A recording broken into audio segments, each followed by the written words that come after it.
नमस्कार, स्वागत है आप सभी का एसीएन न्यूज पर। मैं हूं शाहीन खान। नजर डालते हैं खबरों पर। उप मुख्यमंत्री अरुण साव ने राजधानी रायपुर स्थित अपने निवास कार्यालय में पत्रकारों से चर्चा की और राज्य की राजनीति, प्रशासनिक कार्यों, आगामी विधानसभा सत्र, धान खरीदी, क्रिकेट मैच और बस्तर ओलंपिक जैसे महत्वपूर्ण मुद्दों पर विस्तार से बात की। उन्होंने सरकार की तैयारियों को स्पष्ट करते हुए विपक्ष पर भी निशाना साधा। पत्रकारों से बातचीत में उप मुख्यमंत्री ने बताया कि निर्वाचन आयोग ने स्पेशल इंटेंसिव रिवीजन की तारीख बढ़ा दी है। उन्होंने कहा कि अब तक की प्रगति संतोषजनक है और राज्य में एसआईआर का काम तेजी से चल रहा है। अरुण साव ने बताया कि विधानसभा का शीतकालीन सत्र 14 दिसंबर से 17 दिसंबर तक आयोजित होगा। उन्होंने बताया कि बस्तर ओलंपिक के पहले 2 चरण पूरे हो चुके हैं और फाइनल चरण 11, 12 और 13 दिसंबर को होगा। उन्होंने पुष्टि की है कि केंद्रीय गृह मंत्री अमित शाह समापन समारोह में शामिल होंगे। 13 दिसंबर 2023 को विष्णुदेव साय जी के नेतृत्व में सरकार हमारी बनी। 12 दिसंबर को 2 साल पूरा होगा सरकार का। ये 2 साल उपलब्धियों से भरा रहा है। मोदी की एक एक गारंटी को पूरा करने का काम, विकसित छत्तीसगढ़ के निर्माण की दिशा में योजना बनाकर आगे बढ़ने के लिए ये 2 साल उपलब्धियों भरा रहा है। हर क्षेत्र में विकसित छत्तीसगढ़ के निर्माण की योजना बनाकर काम करना चालू हुआ है।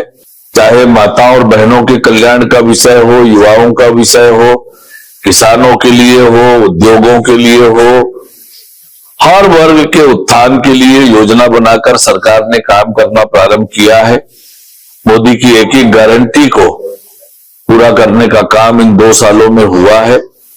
निश्चित रूप से विकसित छत्तीसगढ़ की दिशा में बढ़ रहे हैं। 2 साल पूरा होने पर विविध प्रकार के कार्यक्रमों की योजना रचना बनी है। गत वर्ष राष्ट्रीय अध्यक्ष के रूप में जगत प्रकाश नड्डा जी का आगमन हुआ था और इस बार भी कार्यक्रम हो, इस नाते योजना रचना बनाई जा रही है और राष्ट्रीय अध्यक्ष जी का दौरा प्रस्तावित है, अंतिम रूप दिया जा रहा है। निश्चित रूप से ये 2 साल उपलब्धियों भरा रहा है। एक एक विभाग की 2 साल की उपलब्धियों का लेखा जोखा भी इस बीच हम प्रस्तुत करने वाले हैं। 14 दिसंबर से विधानसभा का शीतकालीन सत्र प्रारंभ होने वाला है। 17 तक ये सत्र चलेगा और निश्चित रूप से सरकार की अपनी तैयारी है। कुछ महत्वपूर्ण विधेयक भी इस दौरान आएंगे और यह सत्र भी बहुत प्रोडक्टिव और उपयोगी होने वाला है। बस्तर ओलंपिक का 2 चरण पूरा हो चुका है, विकासखंड स्तरीय और जिला स्तरीय। अब बस्तर ओलंपिक का फाइनल होना है। 11, 12 और 13 दिसंबर की तिथि निर्धारित हुई है। देश के गृह मंत्री आदरणीय अमित शाह जी ने समापन के अवसर पर आने की सहमति दी है। उसके हिसाब से तैयारियां जोर शोर से प्रारंभ हो गई है कि बस्तर ओलंपिक का आयोजन, समापन समारोह भव्य हो, ऐतिहासिक हो, यादगार हो। इसकी तैयारियां जोर शोर से प्रारंभ की जा रही है। इस बार बस्तर के युवाओं ने भारी उत्साह दिखाया है। 3,91,297 युवाओं ने बस्तर ओलंपिक के लिए पंजीयन कराया। अब अंतिम मुकाबले में 3,500 खिलाड़ी भाग लेने वाले हैं। उसकी तैयारियां जोर शोर से प्रारंभ हो रही है। निश्चित रूप से बस्तर ओलंपिक का समापन भी बहुत यादगार और ऐतिहासिक होने वाला है। संसद शीतकालीन सत्र 2025 के दूसरे दिन भी विपक्ष द्वारा एसआईआर रोकने की मांग पर किए जा रहे विरोध प्रदर्शन को लेकर भाजपा सांसद बृजमोहन अग्रवाल ने कहा कि ये दुर्भाग्यपूर्ण है कि विपक्ष ने पिछले सत्र में एसआईआर मुद्दे पर सदन की कार्रवाई बाधित की। अब बिहार में एसआईआर के नतीजे और जनता द्वारा उन्हें नकारे जाने के बाद वे फिर से सदन की कार्रवाई बाधित कर रहे हैं। इससे संसद, देश और अंततः उन्हें ही नुकसान हो रहा है। विपक्ष को जनता की कोई परवाह नहीं है और वे केवल अपने हितों के लिए काम कर रहे हैं। देखिए, बड़ा दुर्भाग्य है कि पिछला सत्र भी विपक्षियों ने एसआईआर के मुद्दे पर सदन को नहीं चलने दिया। अब एसआईआर का रिजल्ट बिहार में उन्होंने देख लिया और बिहार में जनता ने उनको पटकनी दी और उसके बाद फिर उसी मुद्दे पर आज पहले दिन सदन को नहीं चलने देना, ये देश का नुकसान कर रहे हैं, समाज का नुकसान कर रहे हैं और अपने आप का नुकसान कर रहे हैं। विपक्ष को आकर चर्चा में भाग लेना चाहिए, चर्चा के माध्यम से अपनी बातों को कहना चाहिए और जनता तक अपनी बात पहुंचाना चाहिए। मुझे लगता है विपक्ष जो है उसको जनता से कोई मतलब नहीं है, अपने स्वार्थों के लिए सिर्फ काम कर रहा है। अब कांग्रेस पार्टी तो अभी तक ड्रामा ही करती रही है और आगे भी वो ड्रामा करेगी। तो चर्चा से कौन भाग रहा है? आए ना, वो मैदान में आए, बातचीत करें। अभी जैसे वो हंगामा कर रहे हैं, अपनी बात को कहें, कौन रोक रहा है उनको बात करने से? परंतु वो बात करना ही नहीं चाहते। उनको मालूम है कि एसआईआर के मुद्दे जो है वो पूरी तरह फ्यूज हो गया है। अब कांग्रेस जो है वो सिर्फ फ्यूज बल्ब बची है, उसके पास में वो कोई रोशनी देश को और जनता को नहीं दे सकती। अब वो समाप्ति की तरफ है। जिला मुख्यालय दुर्ग में सोमवार को जमीन कारोबारियों और किसानों का 6 दिन से जारी आंदोलन अचानक उग्र हो गया। जमीन की गाइडलाइन दरों में वृद्धि के विरोध में आंदोलनरत किसानों और जमीन व्यवसायियों ने सोमवार को कलेक्ट्रेट पहुंचकर ज्ञापन सौंपने की कोशिश के समय जमकर हंगामा मचाया। कलेक्ट्रेट पहुंचने पर प्रदर्शनकारियों को रोकने के लिए पुलिस ने बैरिकेडिंग लगाया था। इस दौरान पुलिस और प्रदर्शनकारियों के बीच तीखी नोकझोंक हुई और स्थिति तनावपूर्ण निर्मित हो गई। तनाव उस समय और बढ़ गया जब कुछ असामाजिक तत्वों ने मौके पर मौजूद एडीएम के ऊपर पानी के पाउच फेंक दिए। ये देखते ही भीड़ को तितर बितर करने के लिए पुलिस ने लाठी चार्ज तक कर डाला, जिससे कई प्रदर्शनकारी घायल हो गए। वहीं पुलिस ने मौके से कई लोगों को हिरासत में ले लिया। मैं 2 साल के बाद आपके पास आऊंगा और जवाब से पूरी लिस्ट रखना। फिर उस दिन बोला कोई विपक्ष ने ऐसा कर रहा है। यहाँ पर कोई विपक्ष नहीं है, यहाँ पर आम नागरिक आए हैं, दे सकते हैं।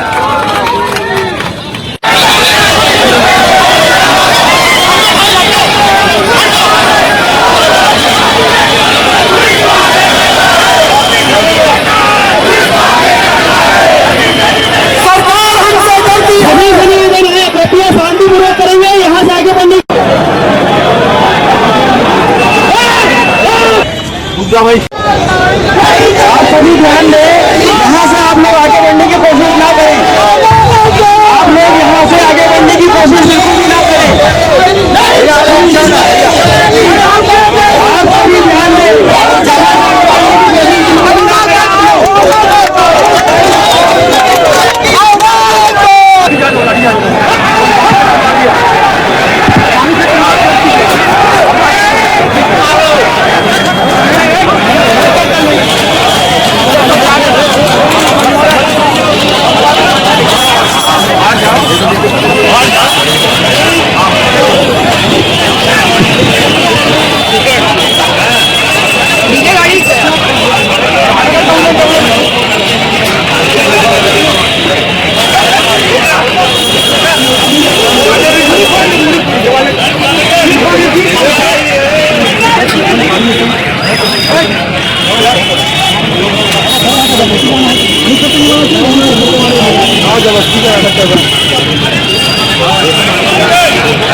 रुकेंगे छोटे से ब्रेक के लिए, जल्द हाजिर होते हैं। आप सब बने रहिए एसीएन न्यूज के साथ।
Shri Shankaracharya professional university Junwani. जी हाँ, सत्र 2024-25 के लिए प्रवेश प्रक्रिया प्रारंभ है।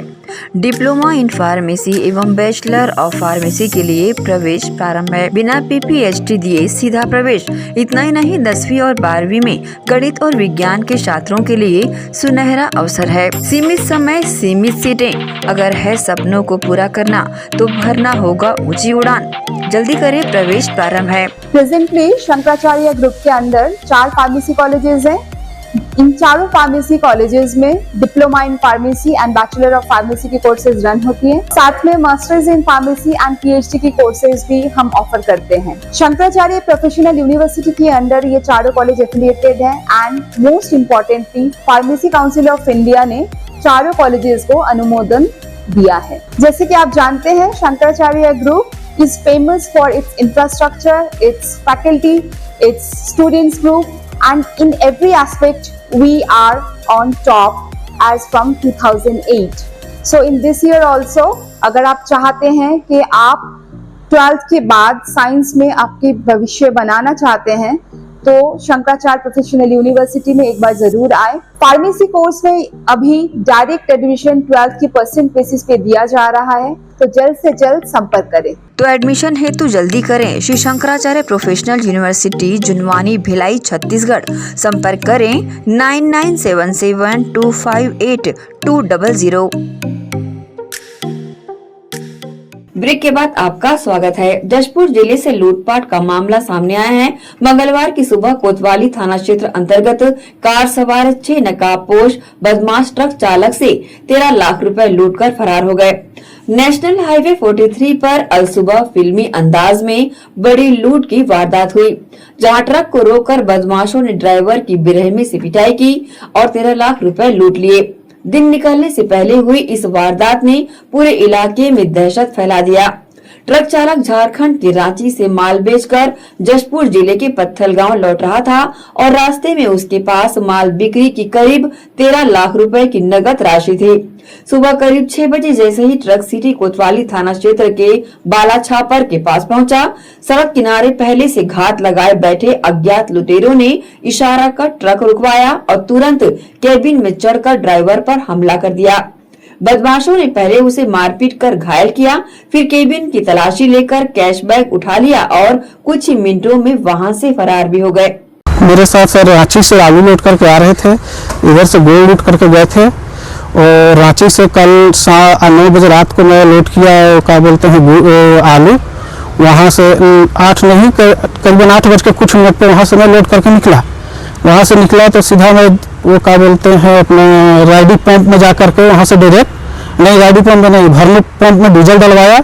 वहाँ से डलवा करके मैं निकला वहाँ से और आ करके 11:30 बजे, 11 बज के कुछ मिनट में मैं राइडी पंप में खाना वाना खाया। गाड़ी में बनाए थे खाना वाना बना करके और खा के वही, मतलब दिन में बनाए थे तो उसी को खा पी के सो गए। मैं 5 बजे सुबह में मैं जगा, वहाँ से फ्रेश व्रेश होकर के एकदम 5 बजे से पहले जगह था तो 5 बजे मतलब फ्रेश व्रेश होकर मैं निकल गया। वहाँ से निकला तो वहाँ से निकला तो सीधा मेरे को बाथरूम करने के लिए जोर से लगा, तो मैं यहाँ बाला छापर के पंप के आगे में मैं रुका और जैसे ही रुका तो मैं देखा नहीं मेरे पीछे कौन आ रहा है, कहाँ है कौन नहीं है। मेरे को कोई डर नहीं था उस समय, कौन आ रहा है कहाँ है। तो मेरे गाड़ी के पीछे अब गाड़ी लगा दिया था। उधर से मैं उतर के आया, जैसे ही अपना गाड़ी का गेट दरवाजा बंद किया और जाने लगा ना उधर, तो आकर के उधर से अब दौड़ के आया कि कैसे आया मेरे को पता नहीं चला।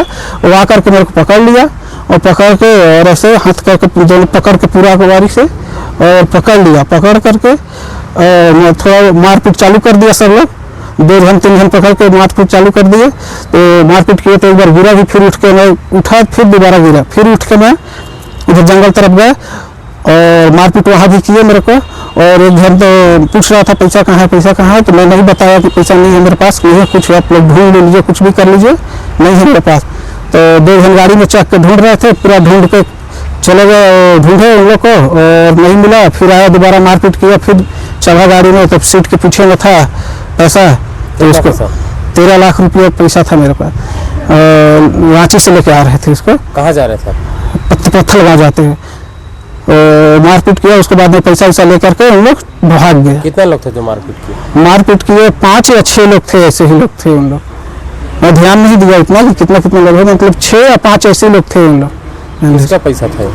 पैसा था सेठ जी का, मेरा पैसा था। जाते हैं कभी कभी तो उसी का पैसा हुआ था 2-3 जगह, 2-3 चक्कर का पैसा हुआ था, 1-2 लाख, 1 लाख 10,000, 20,000, 50,000 ऐसे करके हुआ था। तो उसको सबको एक जगह इकट्ठा जमा करवाए थे 2 जगह में।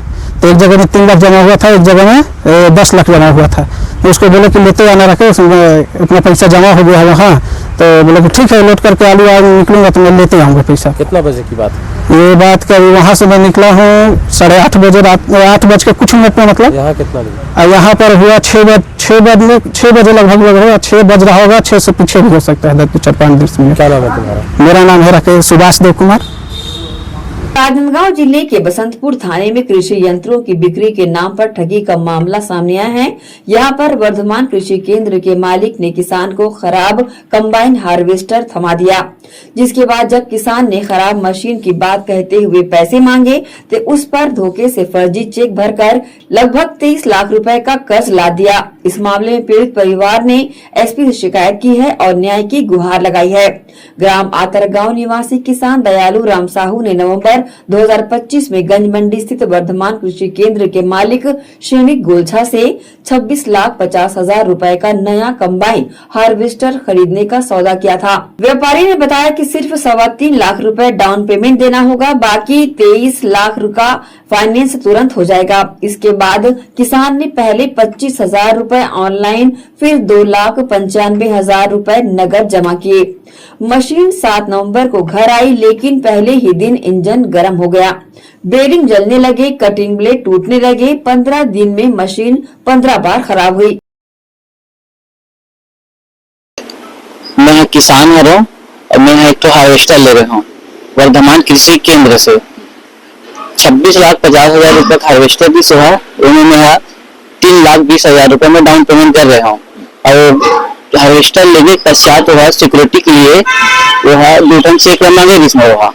अभी अगर मशीन है चल भी नहीं करी सोहा, एक भी दिन 1 घंटा ढंग से नहीं चली सोहा।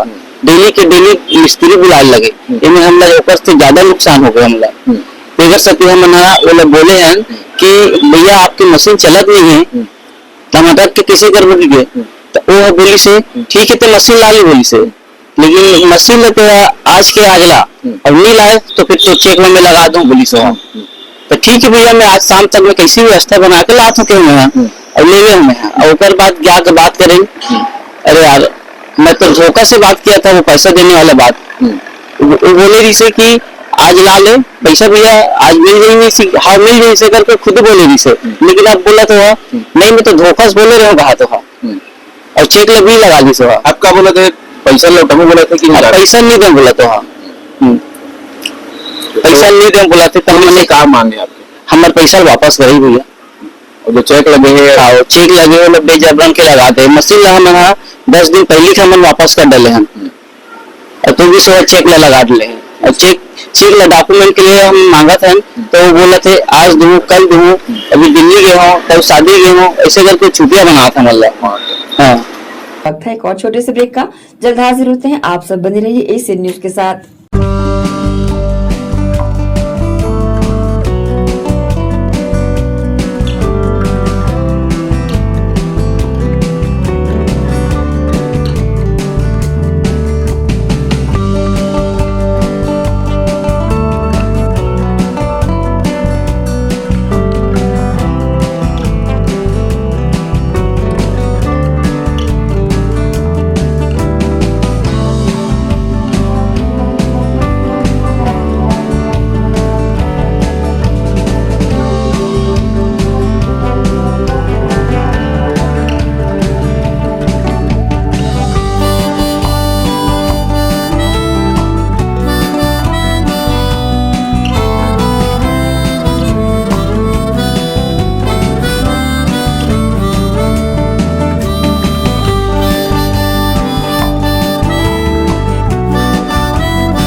बाद एक बार फिर से आप सभी का स्वागत है।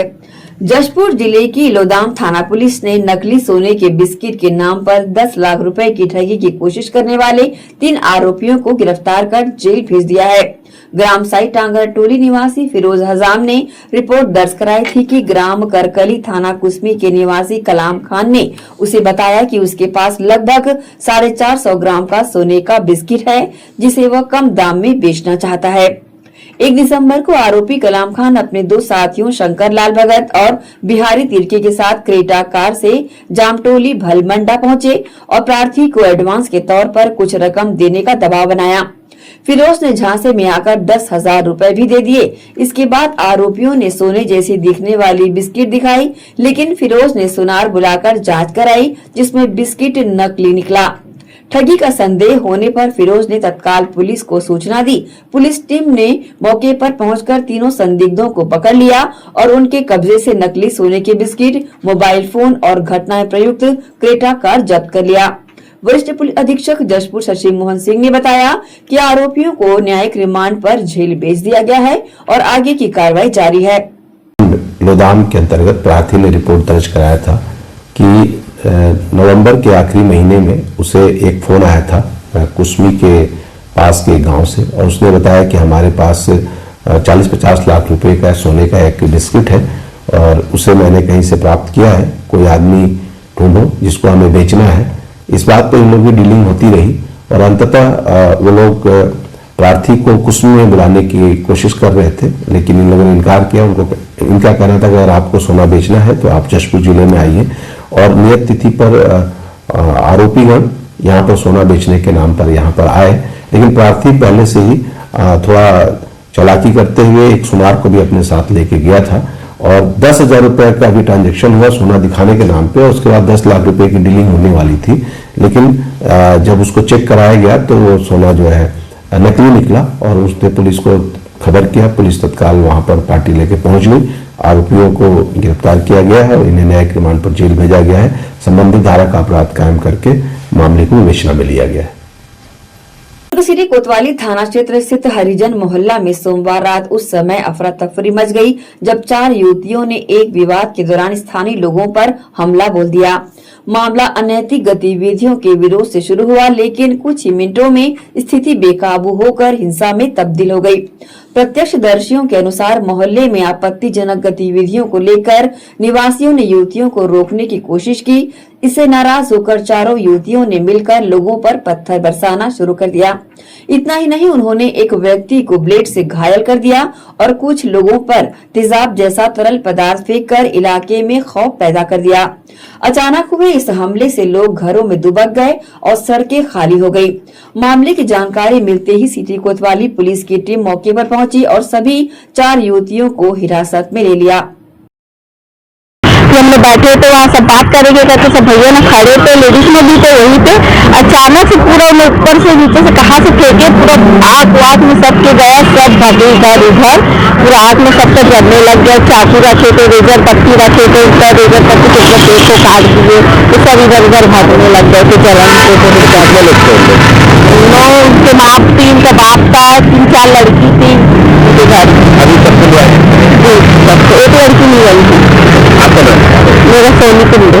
छत्तीसगढ़ राज्य की धर्मनगरी राजनांदगांव से चंद ही कदमों की दूरी पर स्थित है आईबी ग्रुप। आईबी ग्रुप के कैंपस में निर्मित अल अजीज मस्जिद लोगों में खासा चर्चाओं का विषय रहती है। पेश है ये खास रिपोर्ट एसीएन न्यूज पर।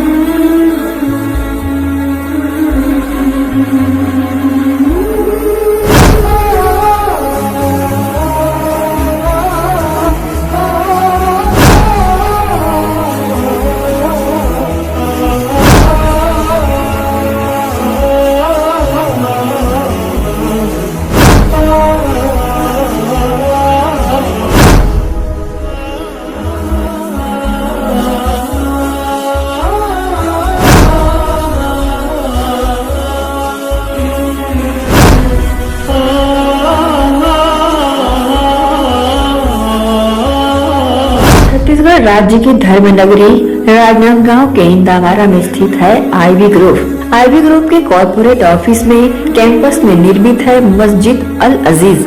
बताना चाहेंगे 20 साल पहले ही आईवी ग्रुप के चेयरमैन सुल्तान अली और एमडी बहादुर अली ने मस्जिद अल अजीज का तस्वुर कर लिया था और फैसला किया था कि IV group corporate office campus में मस्जिद का निर्माण जरूर कराएंगे और 2021 में मस्जिद की बुनियाद रखी गई। राजस्थान और छत्तीसगढ़ के कारीगरों ने दिन रात मशक्कत कर मस्जिद अल अजीज की तामीली का काम पूरा किया।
कैंपस में बीचों बीच मस्जिद अल अजीज का दीदार करने व यहाँ नमाज अदा करने पहुँचे लोग मस्जिद अल अजीज की दिल से तारीफ किया करते हैं।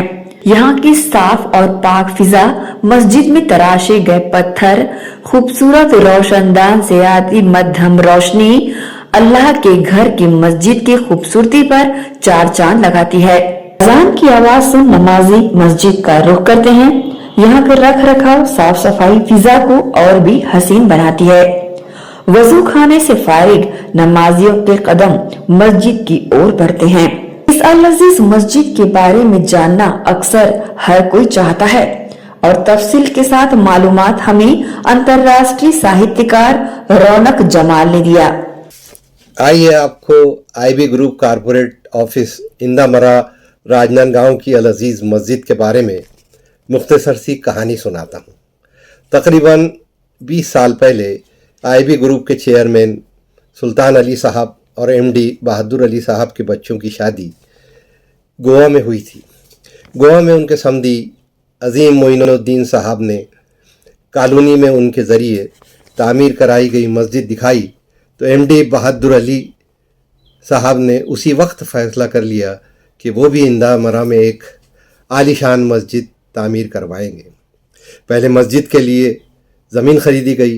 अहमदाबाद के मशहूर आर्किटेक्ट मिलन भट्ट साहब ने मस्जिद का नक्शा बनाया।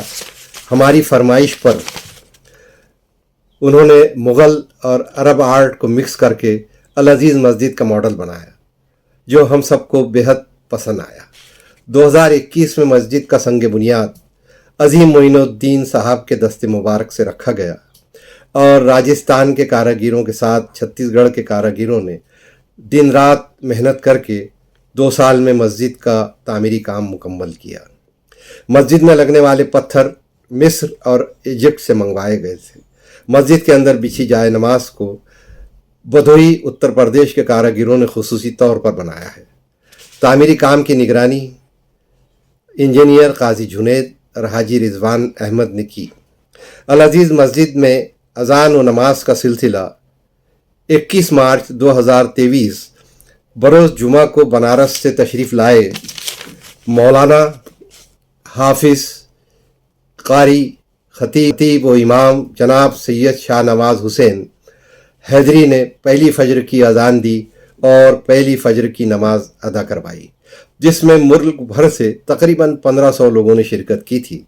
सुल्तान अली साहब और बहादुर अली साहब हर साल रमज़ान में इफ्तार और मगरिब की नमाज के बाद ऐसी रवायत है कि निर्माणाधीन मस्जिद बनने में अगर भागीदारी देते हुए तामीली में हिस्सा लेने के मकसद से अगर कोई इंसान एक ईंट भी मस्जिद की तामीली में लगाता है तो वो अल्लाह की नजर में आला मकाम पाता है।